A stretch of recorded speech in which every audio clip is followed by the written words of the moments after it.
Good evening, everyone, and welcome to tonight's Global Conversation in Literacy Research with Dr. Patrick Shannon. It's nice to see so many returning GCLR web seminar participants, as well as those of you joining us for the first time. We're glad you are with us. Tonight's presentation, A Closer Reading of the Common Core, Reading Wide Awake, will address the important role of identity in language and literacy. Please feel free to interact with Dr. Shannon's ideas throughout the seminar by typing in the chat area. We are pleased to share with you that Dr. Shannon has a new edited book entitled Closer Readings of the Common Core that considers assumptions, logic, articulation, and likely consequences of Common Core standards in public schools.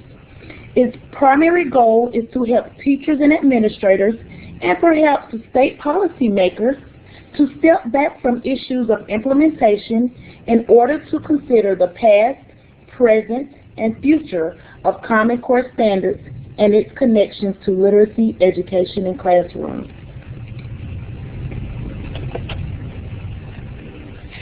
Your moderators for this evening are Dr. Peggy Alberts, and Dr. Dennis Odo, professors of language and literacy at Georgia State University in Atlanta, Georgia, USA, and me, Natasha Thornton, a language and literacy doctoral student at Georgia State University. We also have David Brown, Tuba Enge Crowder, and Chrissy Pace joining us. They are doctoral students at Georgia State University and part of the GCLR research team. Global Conversations in Literacy Research consists of online interactive web seminars with the intent to circulate cutting-edge research in the fields of literacy and language arts. GCLR currently seeks volunteers for a study on the nature of technology-mediated interactions within literacy-focused web seminars. If you are willing to participate in a brief interview, please type your email address into the chat area and a research team member will contact you within a few days to schedule an appointment. You can also go to our website to take our survey. The collected data will provide important information for understanding the nature of web seminars to share scholarship across the world.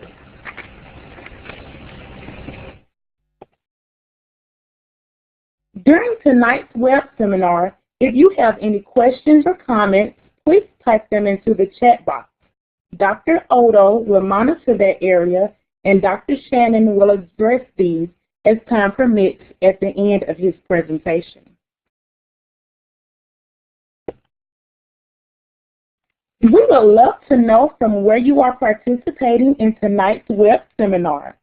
So please use the red wand located on the whiteboard tools to the immediate left of this slide and click your location on the map. If you are having trouble locating the wand, a picture of it is located at the bottom of this slide.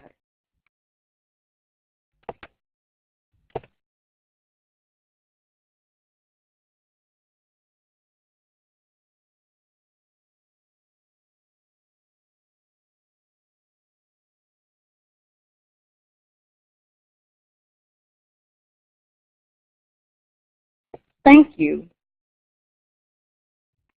Dr. Patrick Shannon is a professor at Pennsylvania State University in the USA, where he teaches and serves as the coordinator of the Reading Specialist Certification Program and the Integrated Undergraduate Graduate Program for Special Education Curriculum and Instruction. He is known for his work in critical literacy, democracy, and equity and equality among citizens. His research addresses the following questions. What is literacy? Who is considered literate? What is read and written? And how is literacy taught? Dr. Shannon's current research includes the development of a sociocultural multimedia alternative to response to intervention for children.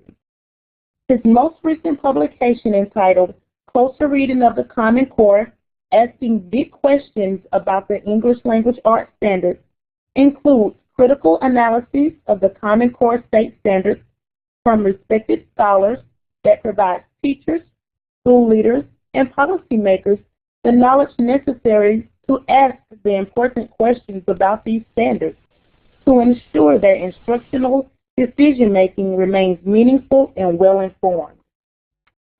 Finally, one last interesting fact about Dr. Shannon is that he plays in a band called the Beaver with his friends from high school. At this time, and on behalf of the GCLR team, it is my privilege and pleasure to present Dr. Patrick Shannon. Please join me in welcoming him with a virtual round of applause. Hi, can you hear me? Hi, can you hear me? I'm hoping you can hear me. I can't yet. Yes, we can hear you, Pat. Go ahead. Good. Sounds good. I'm Pat Shannon. The band played last night, so I'm a little worse for wear.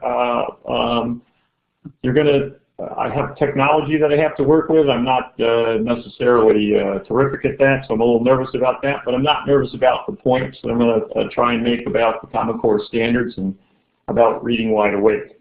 As Natasha was very kind to say, the titles of the talk come from two books, Closer Readings of the Common Core, Heinemann Out this Summer, and Reading Wide Awake, which was published last year by Teachers College Press.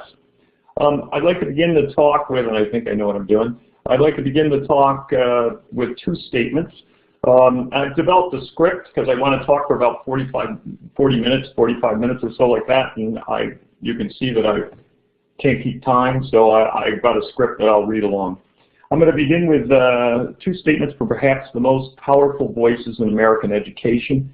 The first was President Obama. Here it comes, right there, and if you read that, he's talking to the National Governors Association.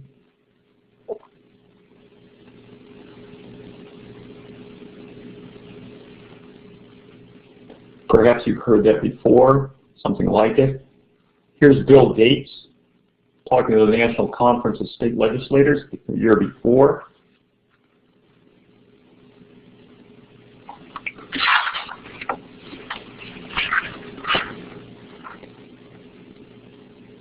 So when I first read these statements, I thought they offered some hope. That kids are important to us, that we share some standards, that we're confident that we can change, and that education is the ticket to that change.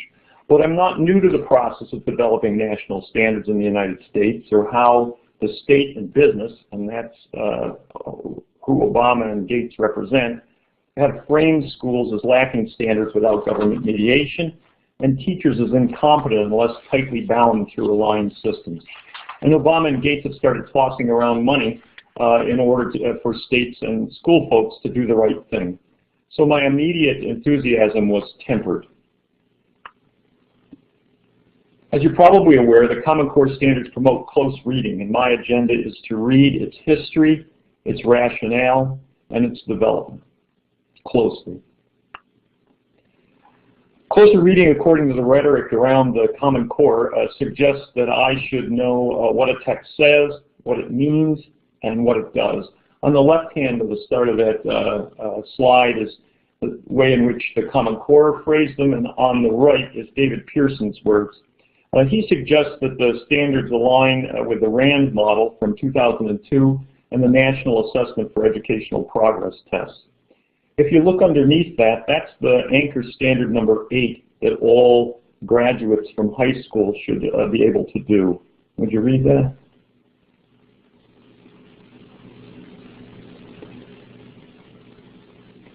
The Common Core's preferred text form for reading is print with identifiable boundaries. I'm going to expand that a little bit about what text might be.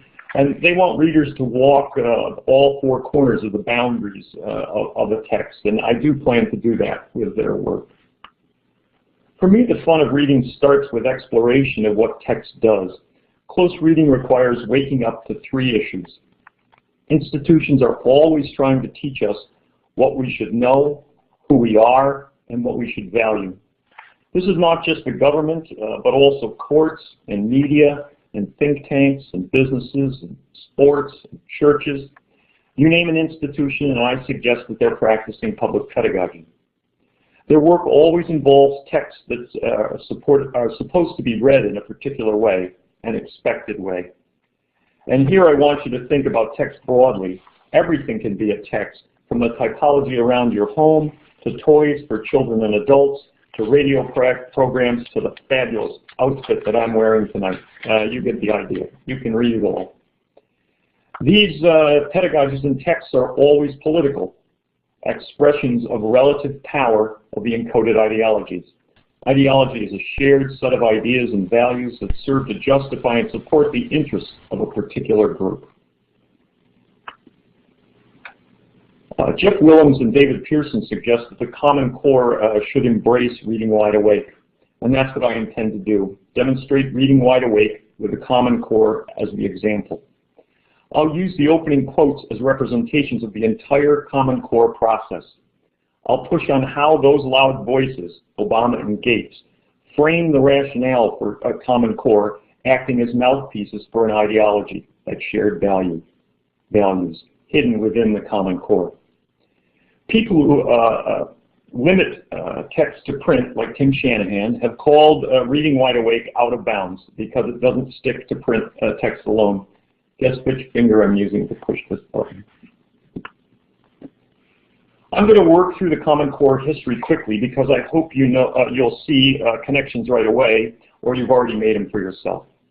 The Council on Foreign Relations has connected the Common Core with national security in ways reminiscent of the National Defense Act of 1958, that we lead the world in math and science, and then it was foreign language. Linda Darling Hammond sees carefully implemented versions of the Common Core as linchpins in more equitable distributions of school benefits across race and class and ability, along the lines of the original intent of the Elementary and Secondary Education Act from the 1960s. And the GE Foundation connects the Common Core to the development of human capital, like the Smith-Hughes Act in 1917 when the soldiers came home, or the Bill of Rights when they came home in the Second World War, in order to get them ready to be in business. In a slightly different light, the Common Core can be understood as the culmination of 30 years of direct calls made and actions taken to increase academic rigor. I hope the notes on the screen ring bells of association. It's important to note that the federal government withdrew directly from national standards business in 1994 when the House of Representatives condemned the national history standards as anti-American. What they did was privatize the process through the development of Achieve, a non-government agency charged with brokering a consensus to support for raising academic rigor in high schools. Achieve's funding originally came from foundations, Battaglia, Gates, Cisco, GE, JP Morgan, Hewitt, as well as businesses, Boeing, IBM, Lumina, and State Farm. As private, all Achieve's actions were without public oversight. Early in 2004, Achieve identified what they considered what all high school graduates needed to know for careers in college. In 2006, Achieve established an annual review to evaluate how closely state standards approximate what every graduate needed to know. And in 2008, Achieve discovered through their reviews that there was enough similarity among states to begin the process of the Common Core English Language Arts and for math. That's when Obama entered with Arne Duncan with a plan to for states to race to the top for the Common Core standards. The production of the Common Core standards from reading for college anchors down through kindergarten and now into preschool standards were produced in 11 months. The process of development was typical of this kind of activity.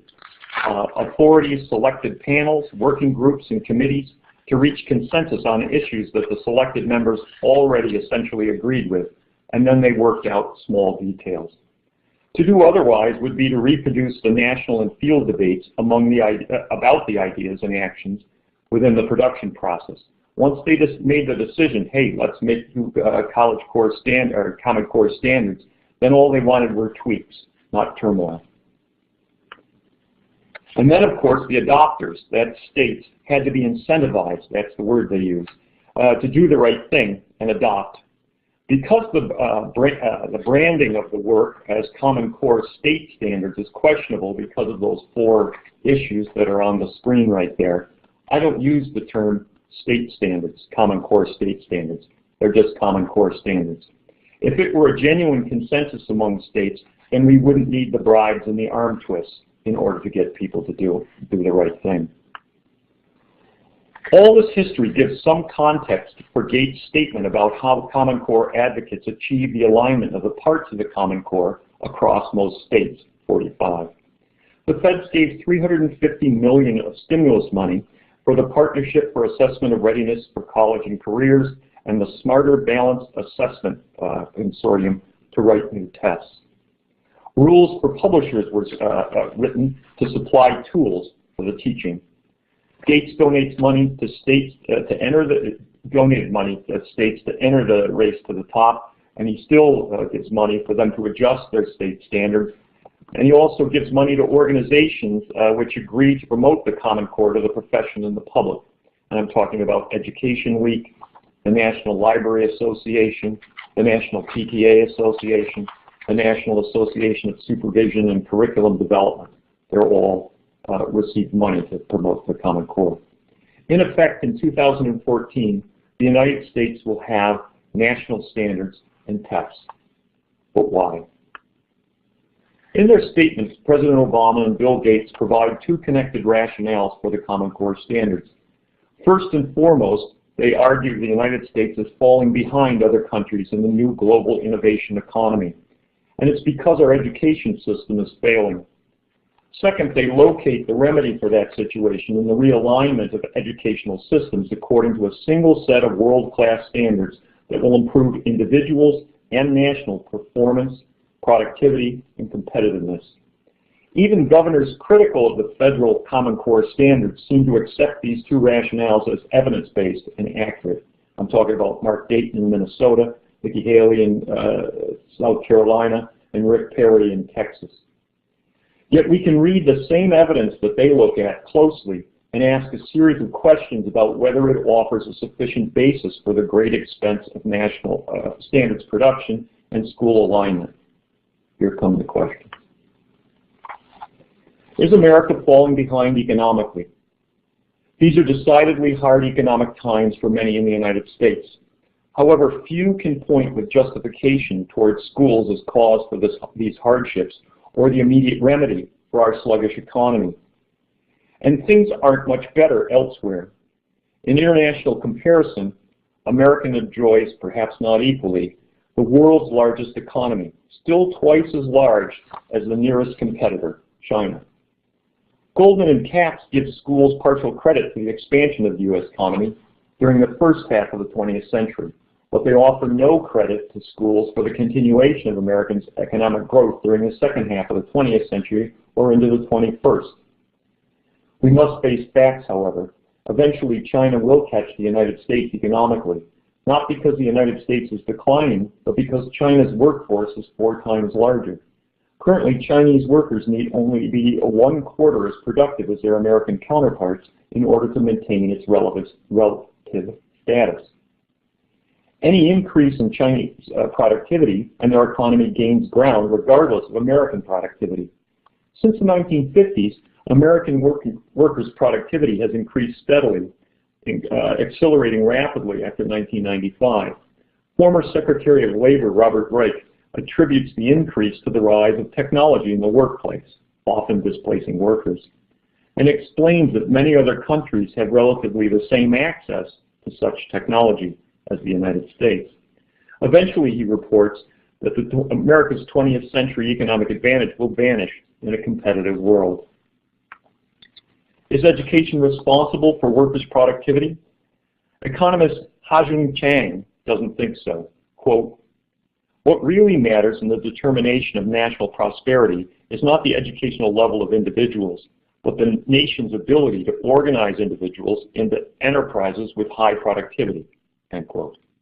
The ability to organize productively relies on government's capacity to provide a range of institutions that encourage investment and risk-taking.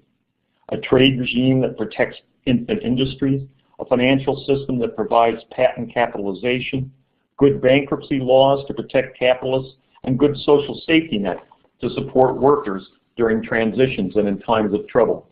And of course, public subsidies and regulations for research, development, and training. These are the changes that led to the economic successes in the Asian countries that President Obama mentioned. During the last half-century, each has realigned its government in order to provide these institutions and policies. Their educational systems are a consequence, not a cause, of this realignment and rise. Truth be told, the American government facilitated many of these international changes and provided, and still provides, incentives for American business to participate in the expansion at the expense of American labor. Certainly, global economic policy is beyond the reach of American education, although many from all political stripes argue that the design of American schools was and is organized to teach workers appropriate dispositions. Most schools' subjects were and are never intended to raise workers' productivity directly. I'm thinking of the arts and literature and history. Does that limit their value? Some think so. For example, both Obama and Gates call for more attention to math and science and technology, and the Common Core standards increase informational text loads for students at every grade level in order to ready workers for careers in college. But even those work-related academic subjects do not have strong associations with economic development. And we can see that in the very test scores to which Obama and Gates point. Consider the international rankings among countries according to reading and math scores. The 2009 PISA for reading, American students were listed 17th among nations, behind the Asian nations that Obama mentioned, but also behind Poland, Iceland, and Estonia. In math, American students were slotted at 31st, behind Slovenia, the United Kingdom, and Portugal. It's difficult to imagine an economic rubric that would rank all these economies higher than ours. Chang reports that the amount and quality of schooling is not even highly correlated with worker productivity, let alone causally linked. Does that mean that we should de-emphasize traditional school subjects? Not if we believe that the subjects will enrich students' lives and help them to become good citizens.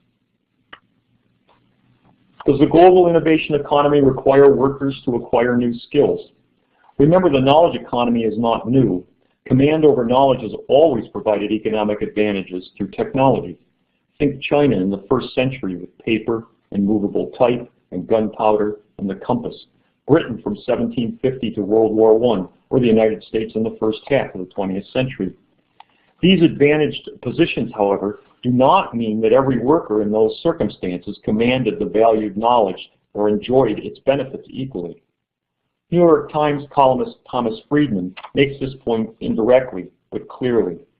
He calls for the U.S. Congress to abandon its effort to bring the internet access to rural America, diverting those resources in order to provide, quote, ultra-high-speed bandwidth to the top 5% of university towns which invent the future, end quote.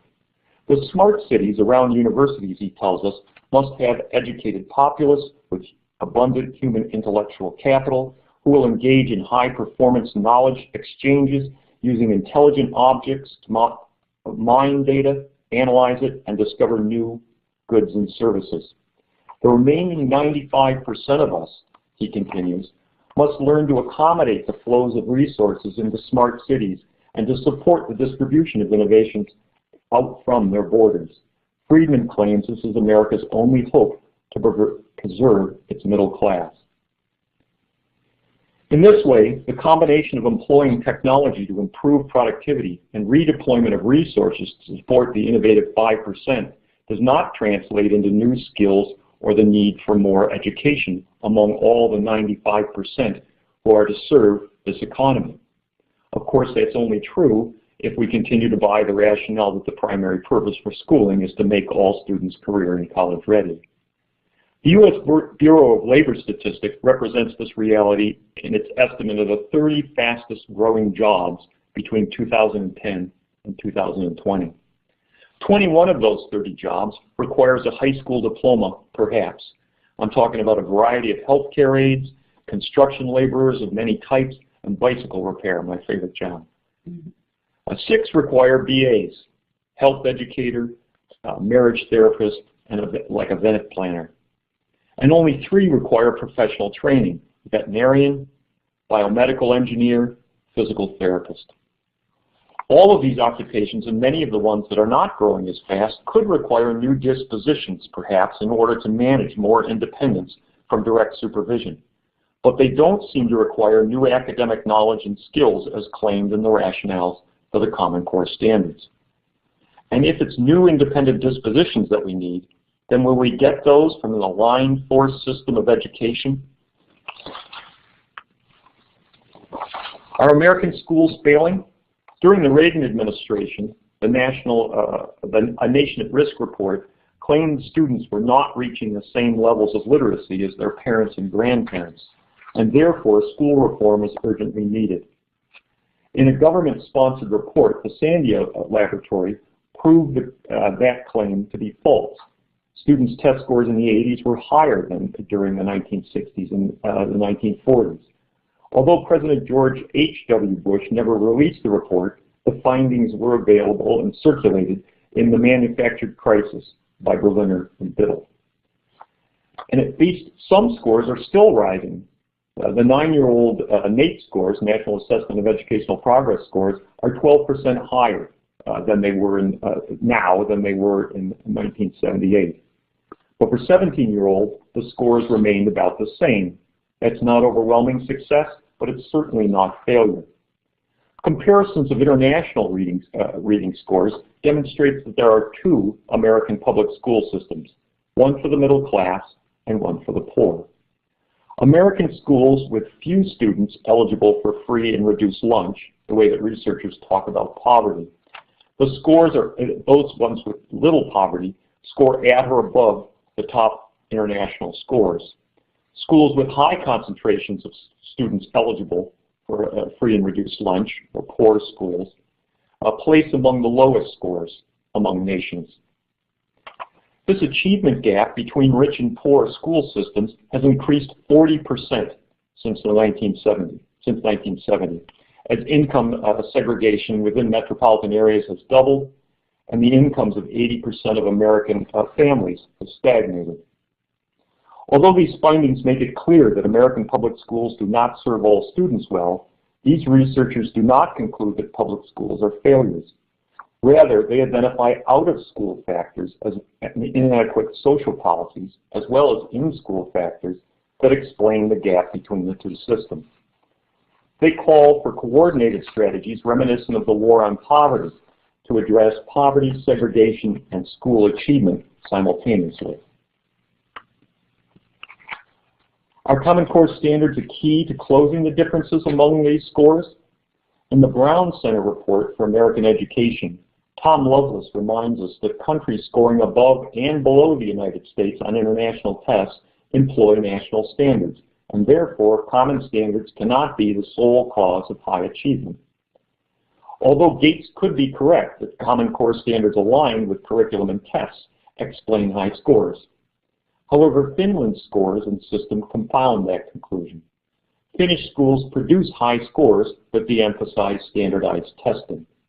Like all factors, standards appear to be woven into a network that explains, or doesn't explain, a country's academic performance. Pulling one strand, like the Common Core standards, as the cause for success or failure is arbitrary at best and misleading at worst. Why not choose a social safety net for families as a factor to emphasize? After all, 80% of students in Singapore qualify for and live in public housing, and their scores are higher than ours. Why not fund adequate housing is the key to raising scores. The income achievement gap persists in every state in the Union. This remains true despite No Child Left Behind requirement that each state develop and enact rigorous academic standards. Early in the No Child Left Behind process, the Bush administration checked and proclaimed that each state had rigorous standards. If uniformity of standards, a common core, were a solution, then the gap within states would have narrowed markedly over the last decade. According to Reardon, the racial achievement gaps have narrowed slightly. However, the income gap has widened during that period. Neither standards nor commonality seems to be key. Are standards likely to raise achievement overall?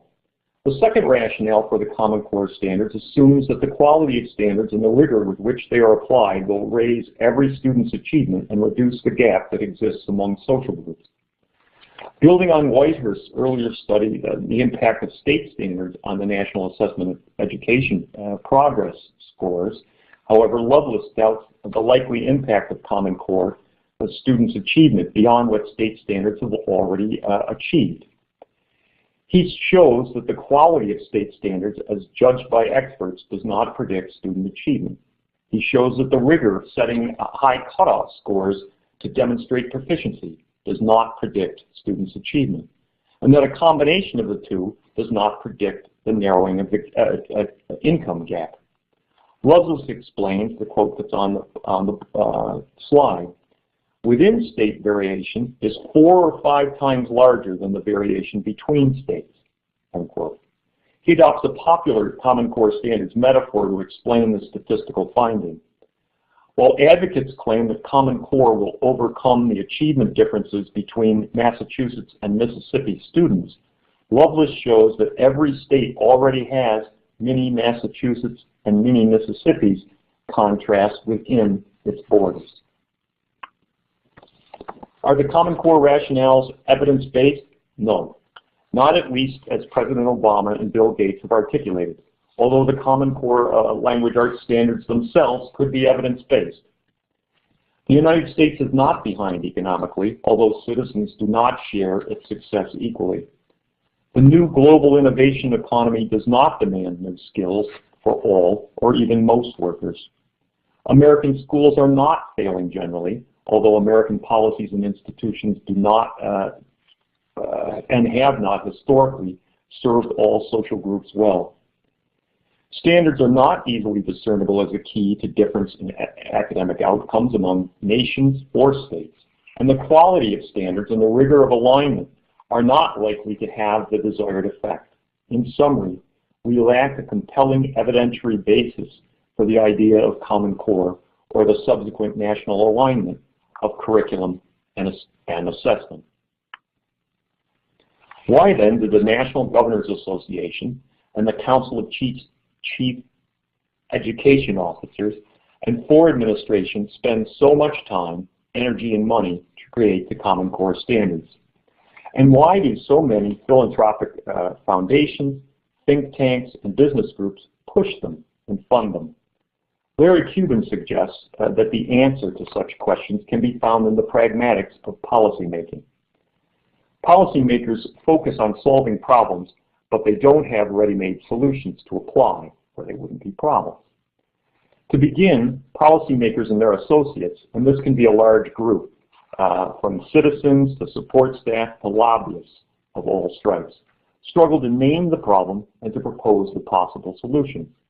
Before policymakers try any, they compare and contrast these proposed alternatives in terms of probable costs and benefits until they decide on which one or ones to test in the real world. As Cuban states, quote, a policy is both a hypothesis and an argument that a particular action should be taken to solve a problem. That action, however, has to be politically acceptable and economically feasible, end quote. Although policy making might appear to be a purely rational process, policymakers must work within established political priorities. Stripped of their claims of a declining economy, failing schools, and an apparent solution, all that's left in President Obama and Bill Gates' statements is the development of the national market for technological tools in order to reorganize teaching and learning. And the quote, this is the quote, part of the quote from the Gates statement earlier in the slide. When the tests are aligned with common standards, the curriculum will line up as well, and it will unleash a powerful market of people providing services for better teaching. For the first time, there will be a large uniform base of customers looking at using products that can help every kid learn and every teacher get better, end quote. This is a remarkably candid statement that lets political ideologies shine through the representation of Common Cores as a rational solution and their frame of Common Core as the means to develop American human capital in order to compete in global innovation economy. An ideology is a shared set of ideas and beliefs that serve to justify and support the interests of a particular group. Gates tells us that national alignment will serve as a catalyst for, quote, a powerful market of people providing services for better teaching that will invent the future of education. Within this change, schools and teachers become, quote, customers looking at using products, end quote, once these innovators have completed their designs. It doesn't take a linguist to recognize the relative power of the agents of Gates' hypothesis and argument for the Common Core. In fact, Gates offers a smaller version of Friedman's proposal. Public resources currently devoted to public education should be, and are being, redirected to private businesses ready to discover new technologies for schools, teachers, and then students to consume. In this way, Gates engaged in the ideological practice of naming positions for participants through his articulation of the apparently normal everyday activities, production and consumption of commodities. And with these positions come the expected dispositions, encoded in the standards and modeled in the official demonstrations of Common Core standards practices. Gates assigns the government officials positions as well. Previously, and his phrase for this is for the first time, government regulation of public education as a state's right prevented these innovators from producing the needed technologies because the markets were too small and too varied. Now, however, with federal backing and states' quote-unquote choice, Common Core standards erases state lines and empowers businesses to invest and take risks while anticipating sizable profits from economies of scale. This position fits well with Chang's explanation of how government's action can actually increase national prosperity by organizing actors into productive enterprises. But with Gates' phrase and his recommended actions, 150 years of normal government practices surrounding public education becomes the barrier that stands or stood in the way of powerful markets and profits. That's the political ideology of neoliberalism seeping through. Neoliberals pursue traditional liberal goals: individual liberty, equality before the law, and protection of property, using market relations rather than government policies, uniting business, philanthropy, think tanks, government officials, educational experts, taxpayers, school officials, teachers, and students through market relations and market solutions. All the key concepts of neoliberalism are included: the rule of the market, deregulation, privatization, reduction of public expenditure, and individualism. According to this ideology, by opening public education to market forces, competition among private companies will replace current teaching practices with the most efficient and effective technologies available in an ever-ending cycle of creative destruction. This is what quote-unquote powerful means in Gates' remarks. In search of profits, businesses, Gates' phrase for this is people providing services for better teaching, end quote, will continuously compete to find new ways to meet market demand. If left free from government regulation, these market efficiencies will reduce the cost of labor of public education while it improves the effective services to all individuals who choose to use it as the means to acquire credentials in order to raise personal income potential. Through this ideological lens, then, the primary problem facing American schools is not how to equalize the two public school systems that serve the better off and the poor, but rather how to create and maintain and nurture market forces in the American public schools, as well as all other aspects of our lives. Common Core standards and alignment are the hypothesis and the argument for policies to address that problem. In this way, the 30 years of school reform, from a nation at risk to the race to the top, can be understood simply as the ideological practices to make the creation of this market and these positions appear normal to the general public and the participants. And it seems to have been successful. Think about the last time you heard someone or some group with power speak against the neoliberal mantra that American schools are in dire need of reform if we are to compete in the global innovation economy. Although this market will bring jobs and innovation, the market is not a good set of organizing principles for public education. That is, if you seek policy and action to rectify the existing inequalities. Demand in the market around Common Core will create jobs and profits in the design and marketing of new teaching tools. And that includes the tests, of course. At a different level, a lower level of income, it will spawn employment in their manufacture, their delivery, and maintenance as well. Each state will need workers to facilitate and to monitor teachers and students' access to and use of these new technologies, with national companies vying to pair both groups for measured success. And if the specific demand appears lucrative enough, then niche markets will emerge to provide new tools to address the income and other types of achievement gaps. In these ways, the Common Core can have a direct but not a dramatic effect on the American economy, although more school funding will flow out of and bypass local economies. Markets are good at distributing resources efficiently to the producers of commodities for which there is the most demand. Producers seek profits and competitive advantage to secure those profits, and consumers seek use and status through their purchase. Self-regulating exchange is a dispassionate individual cash transaction without regard for history, tradition, externalities, or need.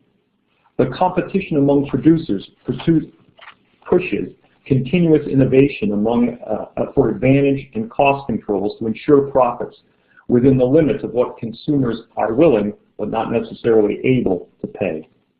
Within markets, however, there is little security or stability for the producer or the consumer or the workers or the communities in between them. Innovation can render commodities, skills, and companies moot with severe short-term consequences for all involved. Fluctuation in price, income and wealth, credit determine who can and who cannot consume, regardless of human need. Although markets produce innovation and jobs for someone, somewhere, even Adam Smith, in The Wealth of Nations, the 1776 Bible of Capitalism, acknowledged that markets cannot and do not keep people in mind, and therefore they must be tempered with moral regulation of fairness and justice. That temperance is somewhat evident in President Obama's and Bill Gates' rhetorical representation and frames for Common Core standards, but only the powerful market remains in the light of evidence. Common Core standards ensure only that public schools will have the continuous innovation and a redistribution of public resources to private businesses competing for market advantages with their focus on profits. And Whitehurst and Lovelace demonstrated there is little reason to believe that the innovation and profits will translate into more fair and just distribution of the benefits of schooling. So this is how we got to where we are right now in the United States, the ideology of neoliberalism, with its faith in markets to solve all social problems. It makes Common Core standards a politically acceptable and economically feasible policy to address the problems of how to improve the performance of schools. Public schools could be and should be the American institution that promotes fairness and justice as values, a place where we learn to construct ourselves as citizens in an active democracy, with a curriculum that helps us know what markets can do and what they cannot do. Part of this pedagogy and curriculum would be to understand the facts as demonstrated by this reading wide awake at the Common Core standards. Markets are neither natural nor free. Rather, we have discovered through reading wide awake Markets are human artifacts that people brought and are bringing into existence, that people work to maintain, and therefore, because they are human artifacts, people can change markets if we so desire. And as even Adam Smith imagined it, governments can and should temper markets through regulation in order to keep people in mind always. I want to believe that President Obama and Bill Gates and other advocates for Common Core standards believe this to be true as well. However, their neoliberal ideology and the actions that they've taken give me pause. We cannot improve schools by forcing dispassionate market principles into them. The evidence suggests that market-based programs have been problematic in the Common Core standards, but also in the turnaround improvement grants, or teacher financial incentives, or charter schools, or even Teach for America. When researchers peel back these representations and interrogate these frames, all that's left is the neoliberal ideology of markets that Gates praised in his remarks to the state legislature. Reading Wide Awake to demonstrate that the rationale for Common Core standards lacks evidence opens up spaces for teachers and others to insert themselves into the discussion of why standards, what standards, even whether standards, as well as how to do standards. And we can use the contradiction between the Common Core standard for reading and its statement about pedagogy from its Myth and Facts website to catapult ourselves into these discussions. After all, as we read earlier, the Common Core Reading Anchor Standard 8 invites us to delineate and evaluate the argument and specific claims in a text, including the validity of the reasoning as well as the relevance and sufficiency of the evidence. That's what we did with the Common Core tonight. If Jeff and Dave are correct and Tim is wrong, then the standards invites teachers to engage in reading wide awake without any limits. But Common Core Standards official statements about pedagogy seems to limit teachers' domain to the four corners of their classroom. That's the second quote on the slide. The best understanding of what works in classrooms comes from teachers who are in them. That's why these standards will establish what students need to learn, but they will not dictate how teachers should teach. Instead, schools and teachers will decide how best to help students reach those standards. The latter statement might appear to be a compliment and a granting of agency, but waking up to the public pedagogy of the Common Core movement, we can understand such statements as ideological tools. Anchor 8 grants others that they can read all text, but the statement in the Myths and Facts limits teachers to reading only their classrooms in the Common Core process. Classrooms are wonderful places, but if we seek to equalize the benefits of schooling between both American school systems, if we seek to engage academic and public pedagogies to foster fairness, justice, and democracy, and if we seek to keep people foremost in our minds at all times, then we must read and act beyond the four corners of our classrooms, because as Robert Reich explains, nothing good happens in Washington, or for that matter in state capitals, unless good people outside Washington and those state capitals make it happen, unless they push very hard, unless they're organized, mobilized, and energized to force the political system to respond. Thank you very much for listening. I don't know what happens now. Thank you, Ted. Your microphone. Dr. Shannon, thank you so much for your insightful and engaging presentation. Let's give him a virtual round of applause. Global Conversations in Literacy Research consists of online interactive web seminars with the intent to circulate cutting-edge research in the fields of literacy and language arts. GCLR currently seeks volunteers for a study on the nature of technology-mediated interactions within literacy-focused web seminars. If you are willing to participate in a brief interview, please type your email address into the chat area and a research team member will contact you within a few days to schedule an appointment. You can also go to our website to take our survey. The collected data will provide important information for understanding the nature of web seminars to share scholarship across the world.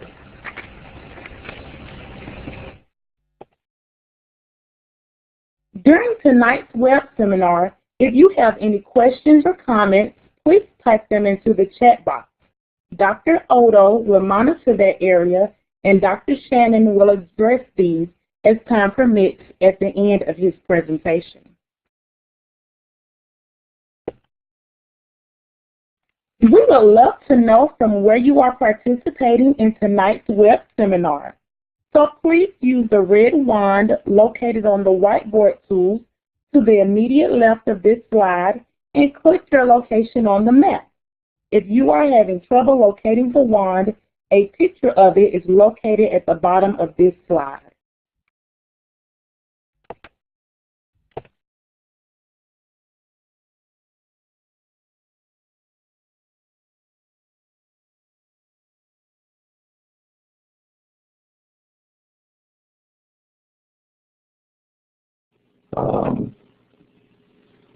That kids are important to us, that we share some standards, that we're confident that we can change, and that education is the ticket to that change. But I'm not new to the process of developing national standards in the United States, or how the state and business, and that's who Obama and Gates represent, have framed schools as lacking standards without government mediation, and teachers as incompetent unless tightly bound through aligned systems. And Obama and Gates have started tossing around money in order for states and school folks to do the right thing. So my immediate enthusiasm was tempered. As you're probably aware, the Common Core standards promote close reading, and my agenda is to read its history, its rationale, and its development closely. Closer reading, according to the rhetoric around the Common Core, suggests that I should know what a text says, what it means, and what it does. On the left hand of the start of that slide is the way in which the Common Core phrased them, and on the right is David Pearson's words. He suggests that the standards align with the RAND model from 2002 and the National Assessment for Educational Progress test. If you look underneath that, that's the anchor standard number 8 that all graduates from high school should be able to do. Would you read that?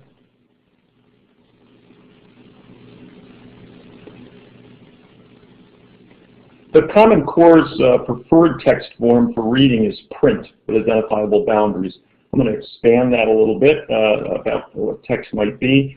And they want readers to walk all 4 corners of the boundaries of a text, and I do plan to do that with their work.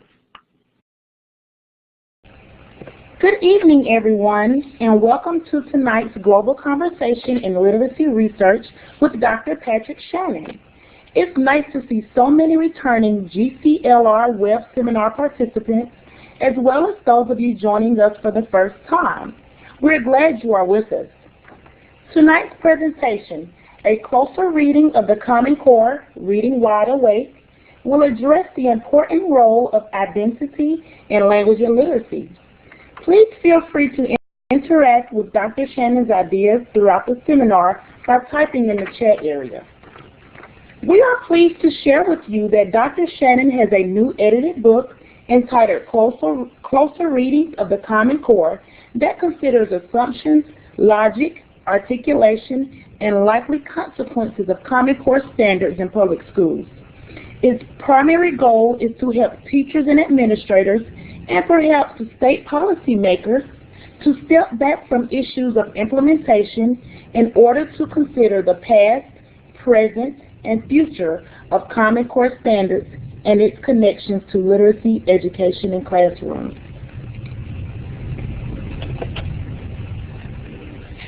Your moderators for this evening are Dr. Peggy Albers and Dr. Dennis Odo, professors of language and literacy at Georgia State University in Atlanta, Georgia, USA, and me, Natasha Thornton, a language and literacy doctoral student at Georgia State University. We also have David Brown, Tuba Enge Crowder, and Christy Pace joining us. They are doctoral students at Georgia State University and part of the GCLR research team. Hi, can you hear me? Hi, can you hear me? I'm hoping you can hear me. I can't hear. Yes, we can hear you, Pat. Go ahead. Good. That's good. I'm Pat Shannon. The band played last night, so I'm a little worse for wear. I have technology that I have to work with. I'm not necessarily terrific at that, so I'm a little nervous about that. But I'm not nervous about the points that I'm going to try and make about the Common Core standards and about reading wide awake. As Natasha was very kind to say, the titles of the talk come from two books, Closer Readings of the Common Core, Heinemann out this summer, and Reading Wide Awake, which was published last year by Teachers College Press. I'd like to begin the talk with, and I think I know what I'm doing, I'd like to begin the talk with two statements. I've developed a script because I want to talk for about 45 minutes or so like that, and you can see that I can't keep time, so I've got a script that I'll read along. I'm going to begin with two statements from perhaps the most powerful voices in American education. The first was President Obama. Here it comes, right there, and if you read that, he's talking to the National Governors Association.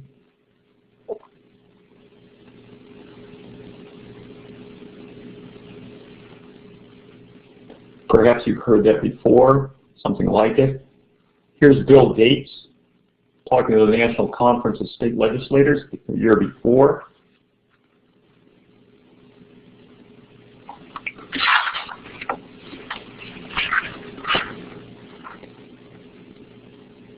So when I first read these statements, I thought they offered some hope.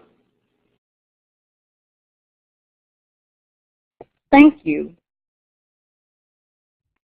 Dr. Patrick Shannon is a professor at Pennsylvania State University in the USA, where he teaches and serves as the coordinator of the Reading Specialist Certification Program and the Integrated Undergraduate Graduate Program for Special Education Curriculum and Instruction. He is known for his work in critical literacy, democracy, and equity and equality among citizens. His research addresses the following questions. What is literacy? Who is considered literate? What is read and written? And how is literacy taught? Dr. Shannon's current research includes the development of a sociocultural multimedia alternative to response to intervention for children.